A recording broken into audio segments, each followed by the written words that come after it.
Matapos mag-viral ang video ni Pinoy Pawn Star sa video nitong episode 267 kung saan naibenta nga ang rare jersey ni King of Rap Francis M sa halagang 500,000 pesos kay Boss Toyo. At ang paglalantad na di umano ay anak nga nito sa labas ni Francis M kay Miss Abigail Rait na pinangalanan nila di umanong Francesca Magalona.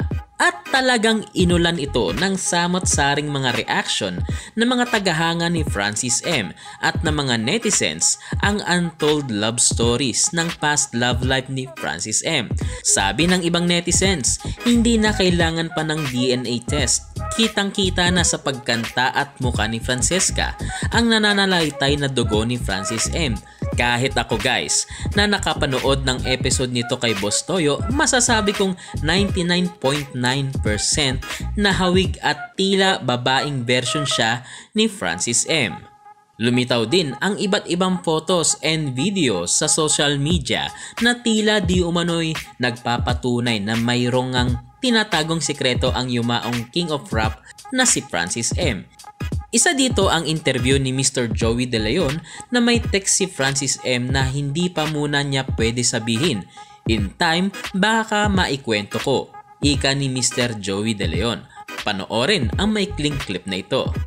Kung matetext niyo po si Kiko ngayon, anong gusto niyo sabihin sa kanya? Ako, alam niya yan. Dahil nagte-text siya sa akin. Hindi ako marunong mag-text eh. So, isa lang ang text.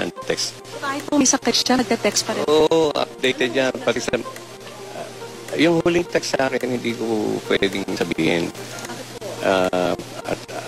Yung mga taga-ibang Bulaga alam, hindi pwede. Kasi sabi ko nga doon sa mga ibang network, sabi ko, in time baka kwento ko. Medyo may kapilyuhan. Pero I consider it a dying wish din. Someday, baka ibulong ko sa'yo. Pero nakakatuwa. Yun yung huling-huli niya. Hindi naman ako maka-return dahil hindi nga ako nag-text. Pero updated yan kahit sa chismis. Kung gusto niyong sagutin po siya, ano gusto niyong sabihin? Oo, susundin ko. Kung ano naman po yun? Susundin ko. Sana balang araw malaman po na. Yan, mas very thoughtful yan si Kiko eh. Kahit may sakit nga, nagugulat kami. Pag may nangyari, mga intriga, pati nga yung mga damit ng babae, minsan pinapansin niya. Ganun yan, parang part pa rin. Siguro kailangan to be attached to the show. Araw-araw, siguro ganun ginagawa niya. Yun nga ang number one believe ako dyan eh, napakatapang ng tao. Para sa akin guys, karapatan naman ng baby girl na si Francesca na lumantad kung sakaling ang anak nga nito siya ni Francis M. At ang masasabi kong kahit di siya dumikit sa apelyido ni Francis M ay may talent din naman ang dalaga. Para sa akin, kung ako ang pamilya, past is past na guys.